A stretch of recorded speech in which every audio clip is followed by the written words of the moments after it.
여러분 안녕하십니까? 식스센스 출발해 보겠습니다. 어제와는 시장이 확연하게 다른 분위기였습니다. 어제 크게 하락했던 시장, 오늘은 낙폭을 조금씩 만회하면서 돌려 세우려는 노력을 보여줬습니다. 미국의 인플레이션 지표가 괜찮게 나오면서 긴축 우려가 많이 해소되고 있는 모습입니다. 오늘은 대부분의 종목들, 그동안 올랐던 테마주, 그리고 2차 전지주가 여전히 강했는데요. 이 일일비할 수밖에 없는 시장, 오늘 나오는 두 분과 함께 발빠르게 대응 전략을 모색해 보도록 하겠습니다. 하이투자증권 이창환 부장, 유진투자증권 김민기 PB와 함께하도록 하죠. 두 분 안녕하십니까? 네, 오늘도 저희가 빠르게 시장 진단해 보도록 할 텐데요. 주제 먼저 만나보고 오시죠. 네, 오늘 반가운 반등이 나왔습니다. 시장 전망을 들어봐야겠죠. 두 분께 여쭤볼 거고요. 또 정부에서 투자하는 첨단 산업, 그리고 오늘 나온 이슈입니다. 가덕도 신공항이 조기 개항된다고 하던데 관련주들에 대한 이야기도 체크를 해보도록 하겠습니다. 네, 어제 나스닥 강세와 함께 오늘 코스닥도 장중에 3%대 강세로 달려줬습니다. 원달러 환율도 잠깐 1,300원 아래로 내려가기도 했는데 오늘 또 외국인 매수가 들어왔죠. 개인분들이 빠르게 차익 실현을 조금 하시는 것 같은데 중요한 건 이제 시장이 상승을 이어갈지겠죠? 어제 이제 그 CPI가 이제 예상치 부합을 했고요. 네. 이제 6.0이니까 클리브랜드 연은에서 6.21 발표를 예상했기 때문에 6.0에서 6.2까지는 이제 범위 안에 들었던 것이고 6.3만 안 가면 된다는 관점이었는데 이제 시장 예상치 부합한 것들이 이제 어떤 연준이 최고 이제 긴축을 하고 있는데 긴축을 완화할 수 있는 어떤 그런 어떤 그 일부분의 어떤 명분을 줬다고 좀 볼 수 있겠고요. 네. 그러다 보니까 이제 그 25bp 금리 인상 가능성이 3월 FOMC에서 거의 91%가 넘는 그런 상황이 벌어졌고 0%도 지금 8%대가 좀 나왔기 때문에 아마 이제 25bp 이후에 아마 그 추가적인 금리 인상은 좀 어렵지 않나. 그렇게 보는 거는 지난주에서도 이 자리에서 말씀드렸던 게 그때 당시에 50bp 인상 가능성이 80%였거든요. 지난주 이 자리 수요일 날. 아예 바뀌었죠. 네. 네. 근데 그때도 제가 50bp는 어렵다. 25p고 5%에서 끝날 것이라고 계속 말씀을 드려왔는데 네. 그러니까 5% 넘어갔을 때 미국이 어떻게 다치는지가 지금 이번에 그 SVB 사태가 여실히 보여준 것이고요. SVB가 딱히 잘못한 건 없었습니다. 다만 이제 채권 투자 비중이 50% 넘었고 보통 시중 그 대형 은행들은 40% 이하에서 이제 채권 비중을 갖고 있기 때문에 상대적으로 높았던 것들이 채권 가격 하락으로 인해서 그 금리 인상을 통한 채권 가격 하락으로 인해서 그 채권 손실이 컸던 것이고요. 그리고 이제 그 대부분이 스타트업이라든가 이제 그 뱅크 이용자들이 이제 스마트폰으로 이제 빠르게 이제 그 인출을 하다 보니까 이게 36시간 만에 이제 뱅크런이 발생했는데 어쨌든 그 우리나라 이제 월요일 장 전에 미국에서 금융당국이 그 BTFT라고 해서 어쨌든 그 구제 프로그램을 바로 발동했거든요. 네. 그래서 앞으로 뭐 이런 비슷한 일이 벌어져도 가뜩이 처리를 할 거기 때문에 어쨌든 금융시장 안정 기여를 할 것이고 이를 통해서 어떤 시스템 리스크가 확산될 가능성은 크지 않다라고 좀 보셔도 될 것 같고요. 어제 이제 CPI 지표가 컨센을 부합한 것으로 인해서 이제 추가적인 긴축의 우려를 상당히 접어들었다. 그러면은 어제 이제 우리 시장이 좀 다소 그 반대 매매가 많다 보니까 네. 다소 억울하게 빠진 측면이 있고 오늘 콜 되돌리 나왔고요. 추가적인 추가적인 반응은 이어질 거라고 그렇게 보고 있습니다. 네. SVB 사태로 인해서 좀 어두운 시장 분위기가 조성되고 있는 와중에 CPI가 좀 안도할 만한 재료가 된 것 같습니다. 연준 입장에서는 속도 조절할 수 있는 명분을 살짝 제공받은 것 같은데요. 일단은 뭐 CPI 자체는 좀 무난했다고 평가를 할 수 있겠습니다. 네. 근데 하지만 그 과정에서 여전히 서비스 물가랑 주거비는 좀 견고했는데요. 뭐 주거비의 경우에는 뭐 정책적인 시차가 있기 때문에 향후 천천히 낮아질 수 있지만 이 서비스 물가는 기본적으로 고용 시장이 타이트함이 풀려야 해결될 수 있는 문제거든요. 근데 이제 이런 고용 시장이 아직까지 타이트함이 풀리지 않고 있기 때문에 앞으로 서비스 물가가 잡힐지는 조금 더 두고 봐야 되는 거고요. 근데 문제는 이제 연준이 과연 긴축 속도를 조절을 할 것인가를 따지고 보면은 좀 과거의 사례를 좀 되짚어볼 필요가 있습니다. 우선은 일단 현재 나와 있던 금융 리스크는 연준이 도입한 BTFP를 통해서 좀 구제 정책이 좀 온전히 잘 작동한다는 전제 조건 하에서는 연준이 긴축을 멈출 이유가 없다라고 판단이 되는데요. 그 이유는 우선 1998년도로 좀 돌아가 봐야 됩니다. 그때 당시 이제 ATCM 파산 사건을 다시 들여다보면은 ATCM은 당시에 1등 헤지펀드사였습니다. 근데 이제 채권 차익 거래를 하던 도중에 98년도 러시아 모라토리움 선언 이후 신흥국 채권들이 많이 종유를 변하면서 이제 파산을 했는데요. 이로 인해서 시장이 막 난리가 나자 그때 당시에 이제 앨런 그리스판 연준 의장이 긴급 회의를 개최하면서 금리를 25bp 인하를 했던 결정이 있습니다. 네. 근데 이제 그 이후에 그 주식시장 자체가 급격한 버블로 치닫았고 이후에 닷컴 버블로 붕괴됐던 사례가 있거든요. 그래서 이 사례를 복귀해보면 연준 입장에서는 본인들의 정책에 대한 신뢰도를 위해서라도 쉽게 피박 결정을 내리거나 섣불리 뭐 동결 혹은 뭐 인하 이런 식의 결정을 내리지 못할 거라고 생각하고 또 지금 현재 물가 수준도 그럴 수준이 아니라고 저는 생각합니다. 네. CPI 앞자리 5%대를 봤으면 좋았을 텐데 아쉽게 그 숫자 우리 만나지 못했습니다. 그래도 좀 전반적으로 SVB 사태 불확실성이 해소가 되는 분위기인 것 같은데 이 무디스 은행에서 또 미국 은행 시스템에 대한 전망을 안정적에서 부정적으로 하향했다는 소식이 들려왔어요. 이 은행업계에 대해서 앞으로 조금 압력이 가중되는 분위기일까요? 그저께 어떤 그 퍼스트 리퍼블릭 네. 은행이 60% 하락을 했지만 어제 한 절반 정도는 되돌렸고요. 이게 당연히 최근에 이제 좋지 않은 그 모습들이 보이니까 네. 리스크가 있으니까 이제 부정적인 의견을 했지만은 어제 그 미국에서도 그 은행 ETF 같은 경우에는 굉장히 많이 올라왔거든요. 그래서 저게 추가적으로 또 어떤 우려를 작용할 것 같지는 않고 일단은 뭐 부정적이 있으니까 뭐 은행주 투자를 뭐 좀 자제하시는 정도로 좀 보시면 좋을 것 같고요. 네. 저는 이제 그것보다도 지금 오늘 이제 중국 쪽의 지표가 좀 발표됐는데 지금 여러 가지 산업 생산이라든가 뭐 주택 판매라든가 이제 상당히 긍정적으로 나왔거든요. 그래서 여러 말씀드린 내용이지만은 그 전에는 리오프닝이 시작하기 전에는 그러니까 리오프닝으로 인해서 그 기대감 때문에 시장에 반등이 나타났다 한다면은 이제부터는 이제 중국에 나오는 이제 경제 데이터, 경제 지표가 직접적인 시장의 펀더멘털을 작용하면서 여기에 따라서 지금 시장이 올라갈 가능성이 있는데 오늘 마침 또 시장에서 중국의 경기 지표도 잘 나왔고 연준의 긴축의 스탠스 자체도 좀 우려가 많이 불식시켰기 때문에 시장이 좀 반등이 나왔다는 것이고요. 그리고 지금 개인들의 매수세가 예전 같지 않습니다. 좀 그래도 제법 강한 편이에요. 네. 그래서 잘 버티는 모습들이 나와 있는데 다만 이제 신용 잔고가 좀 다소 과도하는 것들은 좀 시장에 빠질 때는 좀 리스크가 될 수 있을 것 같고 여전히 예탁 잔고 대비해서 신용 잔고 비율이 40% 넘는 것들은 아직은 좀 내관이 될 수 있고 이게 코스닥에 좀 다소 과도하게 쏠려 있다. 특히 이제 작년 8월 고점까지 코스닥 신용 잔고 올라간 것들은 오늘 이제 올랐기 때문에 이제 그게 터지지 않았지만은 다시 또 어떤 시장에 리스크가 발생했을 때는 그게 또 내관이 될 수 있다는 걸 염두에 두시고요. 지금부터는 이제 3월 21일 이제 FOMC 전까지는 그래도 크게 좀 무난하게 좀 반등세가 이어지지 않을까 기대해 보고 있습니다. 네. 그래도 3월 FOMC에서는 덜 매파적인 결과가 나올 가능성도 있는 것 같은데 오늘 시장을 보면서 어제 조정받을 때 샀어야 됐었나 그런 생각을 했었는데 오늘 매수 접근을 했어야 됐는지 시장이 내일도 상승을 좀 이어갈까요? 저희 개인적인 생각으로 일단 3월 FOMC 이전까지는 계속 혼조세가 이어질 것 같고요. 그래서 반드시 뭐 오늘 매수를 하지 못하셨다고 해서 네. 뭐 기회를 놓쳤다 이런 건 아닌 것 같고요. 앞으로 계속 변동성이 있을 전망이라서 제 생각에는 좀 현금 유동성이 풍부하고 좀 실질적인 기대감이 있는 기업들을 위주로 접근하시는 것이 좋을 것 같습니다. 네. 실적 기대감이 있는 종목 위주로 접근을 해보자. 그렇다면 우리가 어떤 섹터를 눈여겨봐야 될지 저희가 다음 주제를 보면서 한번 이야기 나눠보도록 하겠습니다. 오늘 비상경제 민생회의에서 정부가 첨단 산업기술에 5년간 25조 원을 투입한다고 합니다. 반도체, 2차 전지, 바이오, 로봇을 육성하기 위한 전략인데 일단 어느 기업에 얼마나 영향을 줄지, 어떤 섹터를 눈여겨봐야 될지 그것이 중요한 것 같아요.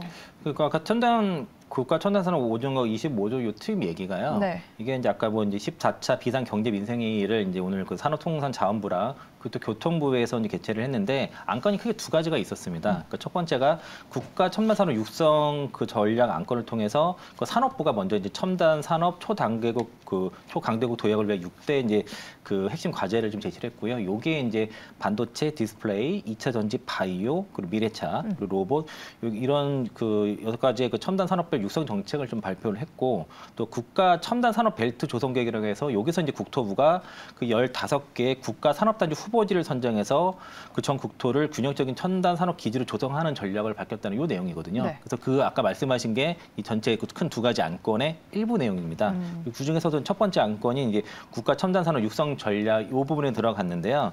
첫 번째 이제 초격자 기술 확보로 인해서 이제 5년간 R&D 비용 25조를 정부에서 투자를 하겠다는 것이고 양자라든가 AI 등 12대 국가 전략 기술에 대해서 5년간 25조니까 사실은 정부 자금치고는 이게 규모 큰 거라고 보기는 좀 어렵습니다. 12가지에 5년간이니까 대략 연간 한 개당 한 2천억에서 3천억 정도 지원을 하기 때문에 그 규모 자체는 큰 건 아니고 네. 다만 민간 투자 550조를 그 집중 투자하겠다 얘기가 있거든요. 26년까지 진행하는데 사실상 그 민간 투자로 이루어지기 때문에 뭐 바이오, 디스플레이, 2차 전지, 바이오, 미래차, 로봇 6가지에 대해서 각각 이제 그 분야를 나눠가지고 민간 투자를 유도하겠다는 얘기고요. 결과적으로는 그냥 각자 기업별로 그 해당 섹터의 기업들 투자하는 거 그거 보시면 되기 때문에 네. 이 지금 정책 발표로 인해서 관련 섹터가 뭐 움직이고 그러지는 않을 것 같습니다. 알겠습니다. 뭐 AI 로봇도 지금 이와 무관하게 기대가 큰 분야인데요. 뭐 삼성전자 오늘 주총에서도 로봇 이야기를 했죠.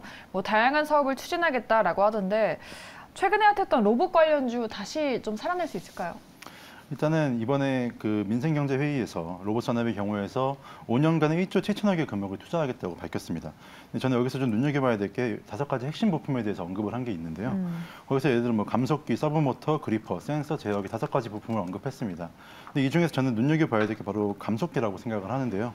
로봇 기술에서 가장 중요하다고 볼 수 있는 게 바로 감속기입니다. 기본적으로 로봇의 동력을 모았다가 힘을 쓸 수 있게 하려면 감속기가 필수적으로 들어가야 되는데 지금 국내 대부분의 기업들이 이 감속기를 일본 제품을 사용하고 있습니다. 사실 그래서 이 감속기를 얼마나 고도화된 기술로 얼마나 저렴하게 국산화하느냐가 또 로봇 산업의 과제가 될 텐데 네. 대표적으로 국내에서는 SPG가 있죠. 근데 이제 이러한 여러 다른 로봇 업체들도 이런 데서 내재화에 대한 욕구를 갖고 있고 연구를 하고 있는데 이런 정부가 직접 감속기를 언급하고 여기에 대한 연구 투자를 좀 진행해 준다면은 대한민국 자체가 좀 로봇 산업으로 좀 나아갈 수 있지 않을까 그렇게 생각하고 있습니다. 네.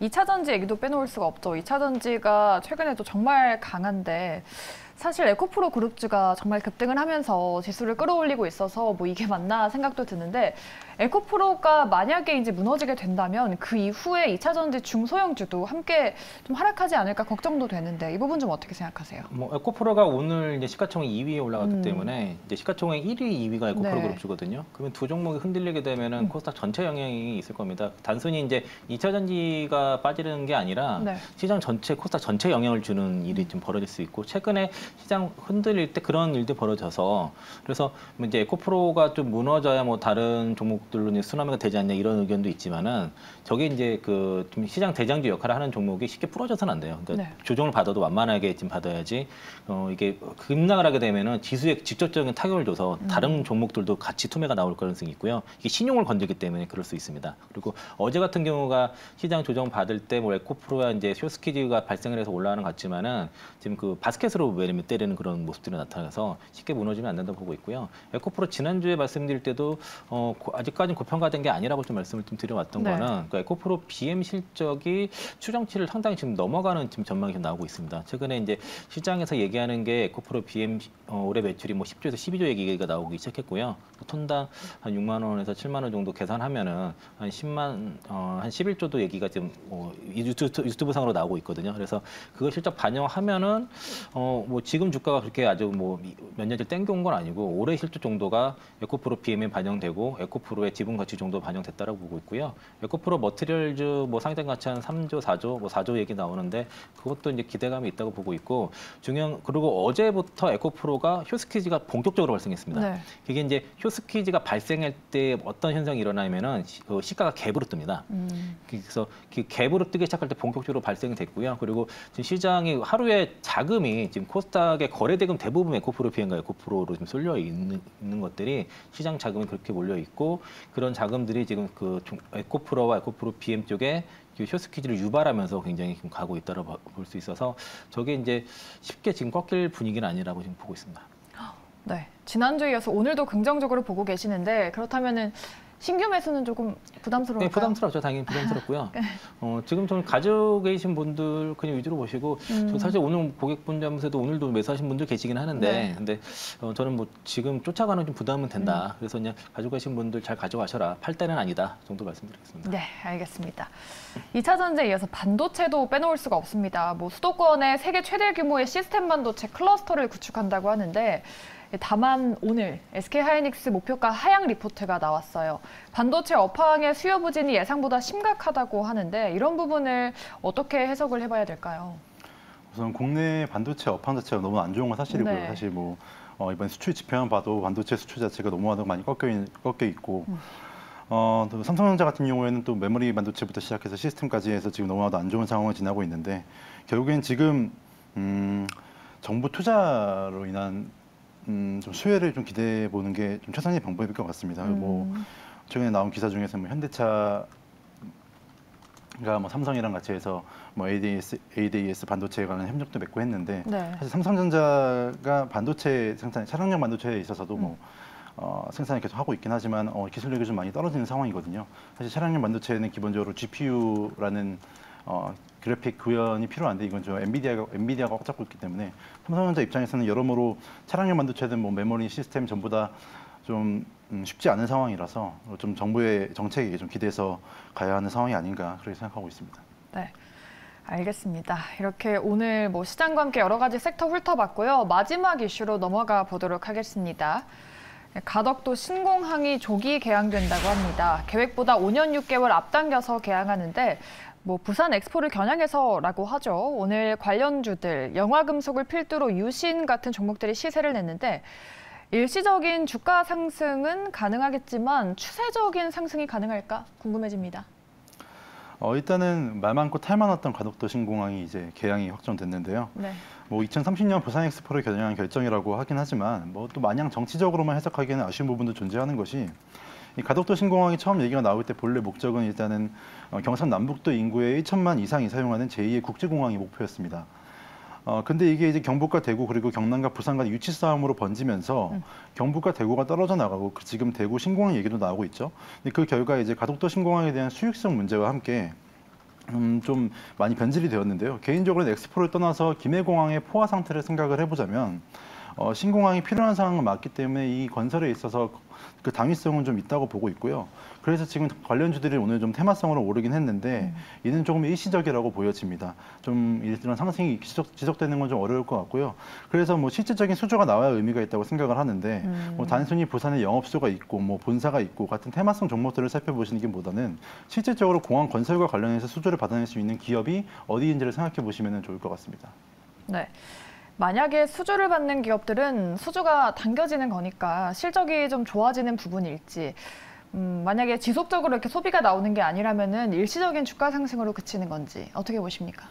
원래 예정이 이제 2035년까지였다가 네. 이제 엑스포가 2030년, 그 부산 엑스포 2030년이니까 2029년 12월까지 완공을 하겠다고 이제 그 공법을 바꾼 거거든요. 그래서 이제 해상에다 짓다는 거를 육상이랑 해상이랑 연결해서 져서 공기를 단축한다는 것인데 이게 지금 턴키 방식으로 발주가 되기로 했습니다. 그래서 지금 그 개별 회사들이 뭐 얼마 이렇게 수주가 되고 이것들은 명확하지는 않고요. 그러니까 턴키로 발주가 되게 되면 그걸 수주한 그 건설사가 수혜가 되겠죠. 그래서 아직은 뭐 당장 저거에 대해서 실적으로 연결되기는 너무 먼 얘기이기 때문에 오늘 하루짜리 그냥 테마라고 보시면 좋을 것 같고요. 다만 이 걱정인 거는 일본 그 하나다 공항 같은 경우도 육상과 해상으로 연결된 그런 그 공항을 짓다 보니까 이게 이제 태풍이라든가 이제 그 수해가 날 경우에 그 천문학적인 비용이 이게 유지 비용이 굉장히 많이 발생하는데 이게 그 당시에 이제 이제 예비 타당성 조사 할 때 당시에 육상과 해상으로 연결했을 때는 양쪽 간에 그 치반이 달라서 치매가 달라서 좀 위험하다는 얘기가 있었기 때문에 그 공법을 그렇게 안 했던 것인데 단순히 이제 전문가 의견 통했다고 하지만은 뭐 20년 후에는 이렇게 침식이 별로 크지 않을 거다 이렇게 얘기를 하면서 이걸 공기를 앞당겼던 것들이 좀 우려가 좀 있다라고 좀 볼 수 있겠고요. 그래서 이게 저는 나중에는 혹시라도 이게 이제 완공이 되더라도 배보다 배꼽이 더 클 수 있다는 좀 그런 리스크는 있어서 저는 좀 굳이 저걸 그 엑스포에 맞춰서 해야 되는지에 대한 의문이 있습니다. 네. 가덕도 신공항 관련주에 대해서는 두 분의 의견이 비슷하신 것 같습니다. 실질적으로 수주를 따내는 기업이 어딜지는 저희가 앞으로 지켜봐야겠습니다. 이렇게 시장 진단해 봤으니까 이제는 종목으로 넘어가야겠죠. 어떤 종목이 특징주로 올라왔을지 함께 보시죠. 네, 오늘 기아 그리고 삼화알미늄과 하나에어로스페이스, 예솔노로 종목의 전망을 들어보도록 하겠습니다. 기아가 오늘 4% 넘게 올랐습니다. 주가가 단기 저점 도달하고 난 이후에 30% 이상의 상승률을 보여주고 있죠. 내일도 상승 이어갈까요? 두 분 통해서 들어보겠습니다. 네, 기아는 나뉘어졌습니다. 기아 오늘 전기차 EV9 실물을 공개했던데 디자인 보셨나요? 네, 그 사진 봤고요. 네. 각져 있는데 이게 검색하거든요. 그래서 네. 디자인 자체는 뭐 괜찮다고. 로봇 같더라고요. 네, 뭐 저는 괜찮더라고요. 네. 가격도 뭐 한 7,200만 원인가 그러고요. 그리고 실내 외형과 이제 실내가 좀 되게 넓게 설계돼 있어서 안에가 실내 공간이 되게 넓다고 좀 평가를 좀 받았고 그 12.3인치 그 디지털 클러스터가 좀 들어가 있어서 그 화면도 되게 좀 넓게 잘 되어 있습니다. 그리고 그 동사가 이게 3월 말에 이제 세부 스펙이 좀 나올 거고요. 네. 여기 든 기대감은 뭐 EV9인데 좀 기대감이 있는 것 같고 주행거리도 한 480km 정도 되니까 뭐 적당해 보이거든요. 그래서 일단은 근데 좀 다소 가격은 좀 비싸긴 하지만은 네. 3월 스펙이 나오게 되면은 이게 스탠다드가 7,200이니까 얹으면 훨씬 더 비싸긴 할 겁니다. 이게. 그래서 기본이 7,000원. 네, 7,200. 비싸네요. 네, 그래서 좀 비싼 차라서 네. 얼마에 팔릴지 모르겠지만은 그래도 지금 일단 호평이 나왔다는 것이고 기아 같은 경우는 좀 1, 1월과 2월 판매 대수를 좀 생산 가동률을 보니까 거의 100% 인라인에 들어갔더라고요. 네. 그래서 약 월간 23만에서 25만 대 지금 생산이 되면서 지금 1월, 2월 달 가동률 100% 들어갔고 판매 같은 경우도 미국이 24% 전년 동월 대비해서 성장이 나왔고 인도가 38% 그리고 유럽은 그냥 1% 정도 중국은 24% 감소를 했는데 미국과 이제 인도 시장이 지금 최근에 많이 급성장을 하고 있고 네.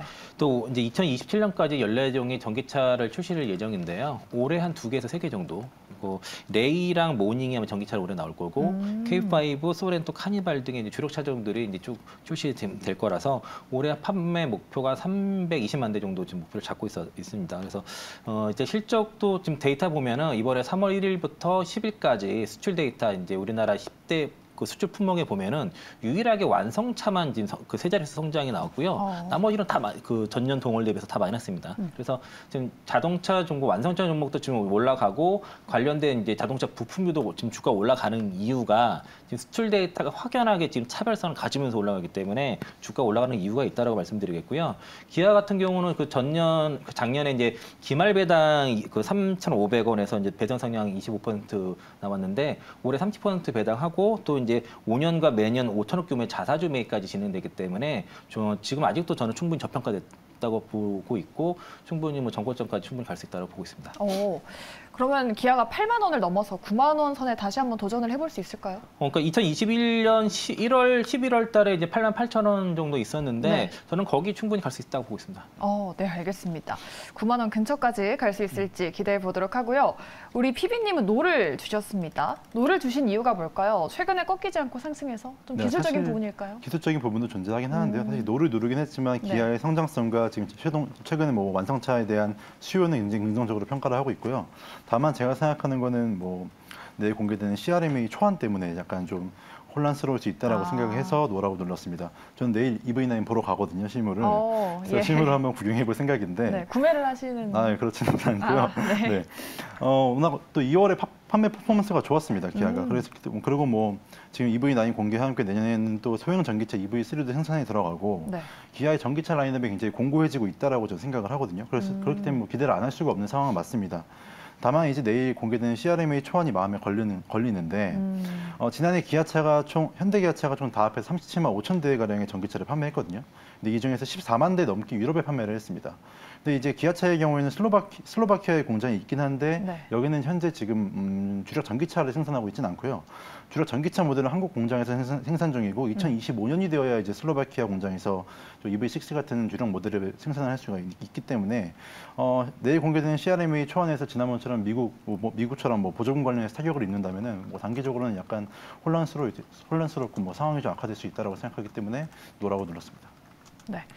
내일 공개되는 CRMA 초안이 관건이 되겠네요. 기아에 대한 두 분의 다양한 의견 들어봤고요. 오늘 알루미늄 종목들도 정말 강했습니다. 사마 알루미늄이 상한가에 도달했는데요.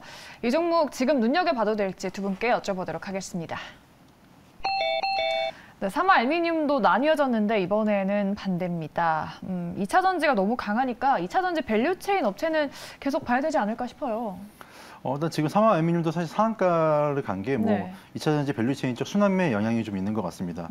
그리고 근데 뭐 이거 외에도 중요한 이슈가 3월 초에 있긴 했는데요. 네. 일단 사마 알루미늄은 일단 기본적으로 양극박을 생산하는 업체입니다. 뭐 쉽게 설명드리면 배터리 내에서 전자 이동 통로를 하는 부품을 생산하는데 이 양극박은 원래 압연 기술이 굉장히 중요하거든요. 근데 이게 얇게 만들수록 이제 좀 에너지 밀도 측면에서 더 좋아지기 때문에 이 얼마나 얇게 만드는지가 기술인데 이거 자체가 엄청 진입장벽이 높습니다. 근데 그런 와중에 이 2차 전지 양극박 사업이 4개 사의 과점 체계가 이루어지고 있다가 최근 들어서 이제 롯데알루미늄이 고객사에 납품한 양극박이 미승인 아벤규르 양극박을 제조해서 납품했다는 사실이 밝혀지면서 고객사에서 이제 롯데알루미늄의 그런 납품을 취소했습니다. 이로 인해서 반사이익이 삼화알루미늄이 아마 좀 전가될 것이라고 좀 저는 보고 있고요. 이 외에도 삼화알루미늄이 꾸준하게 캐파 증설을 이어나가고 있기 때문에 이는 뭐 실적으로 나타날 거라고 생각합니다.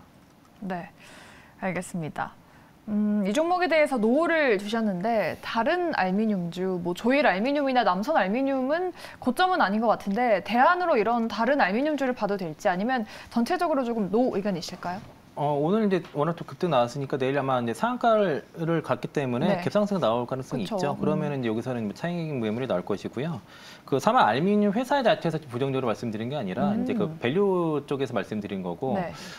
그 작년에 그 삼화 알루미늄 영업이익이 한 230억대, 200억대 정도 수준 되는데 올해는 컨센이 없는데 이제 동사가 이제 캐파 증설을 하고 있거든요. 그 포송 공장 2차 전지 전용으로 이제 증설이 있는데 지금 한 27,000톤인데 증설되면은 4만 톤까지 올라갑니다. 그러면 이게 2배까지는 아니거든요, 증설량이. 네. 근데 이제 그러면은 이제 그 실적을 아주 높게 줘서 영업이익이 2배 정도 성장을 한다 그러면은 올해 한 400억에서 500억 정도 영업이익이 되는데 현재 시가총액이 그 6천억이 넘어갔습니다, 올해. 근데 보통 이런 밸류가 어느 정도 될지 모르겠지만은 영업이익 배에서 10배 정도로 본다고 하면은 다소 조금 밸류적으로는 부담은 조금 있는 상황까지 일단 단기전에 올라와서 일단 여기서는 단기 차익을 하고 나서 좀 눌림을 좀 기다려야 되지 않을까를 보고 있고요. 네. 삼화 알루미늄의 좀 모멘텀은 그 전에는 이제 아까 SK 쪽에다만 좀 주로 의존을 했었는데. 그 LG 에너지 솔루션과 뭐 삼성 SDI에도 이제 특히 이제 LG 에너지 솔루션 같은 경우에는 그 6,951억의 이제 양극박 공급 계약을 체결한 바가 있어서 그 3사 골고루 지금 들어가고 있고 동사가 이제 율촌화학이 1조 5천억 규모의 그 2차 전지 파우더를 이제 수주를 했는데 여기 원료를 삼알루미늄이 합니다. 그래서 네. 여러 가지로 모임터는 있는데 이제 밸류적인 측면에서는 다소 좀 이제 차익 타이밍이 됐다라고 좀 의견 드리겠습니다. 네. 삼화 알미늄 두 분 다 기업 자체에 대해서는 성장성에 대한 부분으로 좀 눈여겨보시는 것 같아요. 그러면 김민기 PB님이 예스를 주셨으니까 내일 좀 모아가는 시점으로 삼아봐도 될까요? 사실 네. 오늘 상한가를 기록했기 때문에 네. 내일 당장 뭐 크게 모멘텀이 나올 거다라고는 생각하기가 좀 어려울 것 같고요. 하지만 기업의 장기적인 가치를 봤을 때는 내일 조금 모으셔도 저는 개인적으로는 이 반사 이익이 충분히 영업 이익에 전가되고 하면은 괜찮을 거라고 생각하고 있습니다. 네, 알겠습니다. 삼화 알미늄에 대해서 조금 조정 시 매수, 추가적인 상승도 가능할 것이다라는 관점으로 말씀을 해주신 것 같습니다. 참고해 보시기 바라겠고요. 마지막으로는 한화 에어로스페이스 보도록 하겠습니다. 외국인이 꾸준히 매집하고 있고요. 증권가의 목표가 상향 리포트에 오늘 4% 넘게 뛰면서 신고가 경신했습니다. 고점을 높일 수 있을까요? 두 분 통해서 들어보겠습니다. 네, 마지막 종목은 예스로 동일합니다. 다올증권에서 목표가 11만 5천 원으로 올렸던데 지금 이 시점에서의 매수 의견 여쭤볼게요. 뭐 매수는 가능한데 11만 5천 원 가면 15% 올라가는 거니까 네. 또 목표 크지는 않고요. 이제 전제를 좀 달았는데 그 올해 이제 2분기에 8개국 기업 결합 승인을 완료하고 3분기에 연결로 이제 요거까지 인식이 되게 되면은 이제 한 13만 원까지도 가능하다라고 얘기를 하고 있는 상황이고요. 지금 그래서 지금 요거 이제 대우조선 해양 얘기거든요. 대우조선 해양이 하나그룹으로 이제 기업 결합 절차 이제 진행 중인데 요까지 밸류를 같이 좀 치려고 하는 것 같고요. 그리고 그 종속사 하나 시스템이 이제 한 30% 지분율이 있다 보니까 요거까지 이제 지분 좀 반영시키려는 긍정적으로 반영시키려고 해서 추가적인 상승이 여러 건 있다라고 봐서요. 근데 가지고 계신 분 위주로 좀 잘 끌고 가시는 전략이 나을 것 같고 아직까지는 딱히 뭐 매도 사인이 나오지 않은 상태고 지금 방산주 쪽에서는 뭐 LIG 넥선이라든가 현대 로템이라든가 거에 비해서 좀 월등히 지금 퍼포먼스가 좋습니다. 그래서 네. 이게 지금 방산주 쪽에는 거의 대형주고 기관과 개인들은 계속 매도를 하고 있고 외국인 중심으로 쭉 끌고 나갔는데 외국인 쪽에서의 어떤 대량 매도만 없다 그러면은 지금은 계속 11선 타고 가고 있으니까 잘 끌고 가셔라 의견 드리겠습니다. 네, 신규 접근보다는 그래도 보유자분들의 영역이다. 네, 매수도 가능한데요. 굳이 이제 저거 먹으려고 들어가는 건 좀 그냥 그렇다는 거죠. 알겠습니다. PB님도 예스를 주셨으니까 지금 구간에서의 매수 의견도 여쭤볼게요. 저는 나쁘진 않다라고 생각이 드는데요. 네. 일단은 기본적으로 하나 에어로스페이스는 안정적인 매출처가 지금 확보되어 있는 상황입니다. 뭐 일단은 지금 폴란드향으로 천모와 K9 그리고 이집트향으로 K9, 뭐 UAE향, 뭐 천궁 발사대 등 벌써 10조 원이 넘은 수주 잔고를 확보한 상태이고 이 외에도 뭐 아까 말씀드렸다시피 뭐 3분기에 대우조선해양 편입과 함께 재무적으로 재평가가 이루어지고 거기에 지금도 로키드 마틴하고 협력해서 뭐 드론 시장까지 엿보고 있긴 이건 좀 시기상조긴 하지만 뭐 드론 시장까지 엿보고 있기 때문에 현재 안정성과 향후 성장성 모두 좀 잡아놓고 있다고 생각이 들고요. 또 K9과 천모 같은 경우에는 이런 기존 납품 이외에도 탄약의 매출 또한 좀 눈여겨봐야 된다고 생각을 하거든요.